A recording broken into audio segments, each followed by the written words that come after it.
তৃণাদপি শুনি চেন, তরলপি সহিষ্ণু না, অমানিনা মানদেন কীর্তনীয় সদা হরি।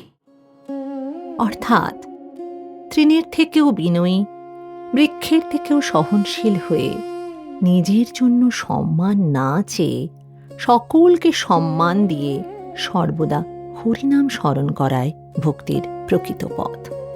নমস্কার, আমি কৌশিকী।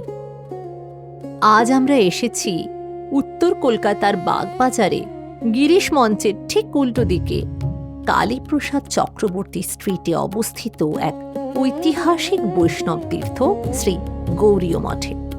এই মঠের ইতিহাস জড়িয়ে রয়েছে শ্রী চৈতন্য মহাপ্রভুর প্রেম, ভক্তি এবং হরিনাম সংকীর্তনের আদর্শের সঙ্গে।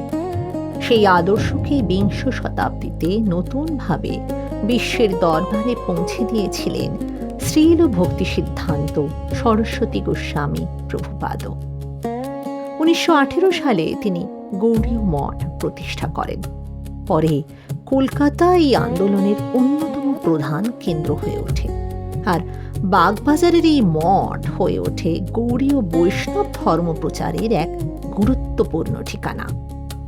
তখনকার সময়ে ধর্মচর্চা মানে শুধু পূজা নয়, বই প্রকাশ, পত্রিকা, শাস্ত্রচর্চা, বক্তৃতা এবং দেশ বিদেশে ভ্রমণের মাধ্যমে সাধারণ মানুষের কাছে শ্রী চৈতন্যের বাণী পৌঁছে দেওয়ার এক নতুন অধ্যায়ের সূচনা হয় এখান থেকেই।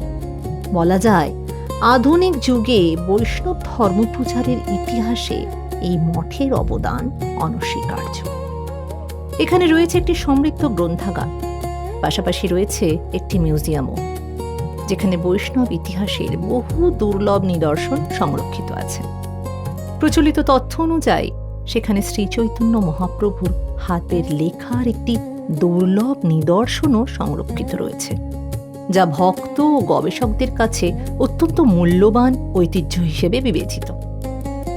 মঠের ভিতরে প্রবেশ করলেই চোখে পড়বে এক শান্ত স্নিগ্ধ পরিবেশ। প্রধান মন্দিরে বিরাজমান শ্রী শ্রী রাধাকৃষ্ণ, শ্রী চৈতন্য মহাপ্রভু এবং তার পার্শ্বদের বিগ্রহ। প্রতিদিন মঙ্গল আরতি, নাম সংকীর্তন, ভোগ নিবেদন এবং ভাগবত আলোচনা আজও একই নিষ্ঠায় অনুষ্ঠিত হয়। জন্মাষ্টমী, গৌর পূর্ণিমা, রথযাত্রার মতো উৎসবের সময় এই মঠ ভক্তদের পদচারণায় মুখর হয়ে ওঠে।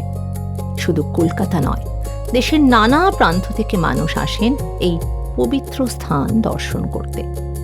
মন্দির দর্শন শেষ হলেও এখানকার শান্ত পরিবেশ, নিরন্তর হরিনাম আর ভক্তির আবহ মনে করিয়ে দেয়, প্রকৃত ধর্ম শুধু আচারে নয়, মানুষের প্রতি ভালোবাসা, বিনয় এবং সেবার মধ্যেই তার আসল প্রকাশ।